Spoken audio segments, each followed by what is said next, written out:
Hello everyone, আমি মনীষা চলে এসেছি আবার একটা নতুন ব্লগ ভিডিও নিয়ে। আশা করি সবাই ভালো আছে।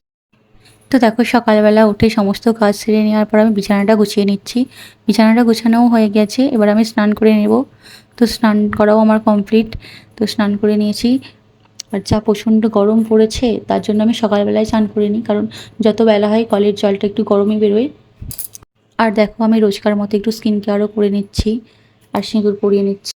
আর আজকে আমাদের বাড়ি সোনামা আর দিদি আসছে। তো সোনামাকে আজকে একটু ভোজ ভাত খাওয়াবো।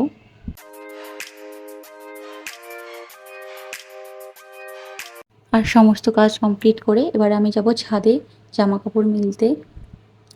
একই সকালবেলাতেও প্রচণ্ড রোদ বেরিয়ে গেছে।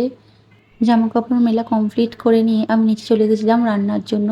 তো রেডি করে নিয়েছি সব, পটল, শাক, মাছ, এখানে আলু ভাজাও বসিয়ে দিয়েছিলাম, পেঁয়াজ আর মাছটা ভেজে নিচ্ছি।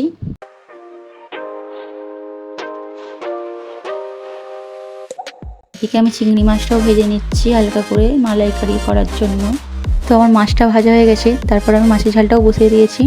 আর এদিকে দিদিরাও এসে গিয়েছিল, একটু বসে বসে গল্প করছিলাম। আর দেখো, সবাই মিলে একটু বসে বসে লিচু খাচ্ছিলাম। আর সোনামাকে আমরা দিচ্ছিলাম না, ও দেখে তো খুব চেঁচামেচি করছিল ওকে দিচ্ছি না কেন। তো দেখো, একটু দিতে খুশি হলো। আর আমার এদিকে রান্না কমপ্লিট হয়ে গিয়েছিল, আর উপোস ভাত খাওয়ানোর জন্য ও বসে পড়েছিল মশাইয়ের কোলে। দেখো, আজকে এই পর্যন্তই। চলো, দেখা হবে পরের ভিডিওতে। টাটা, সবাই ভালো থেকো, সুস্থ থেকো।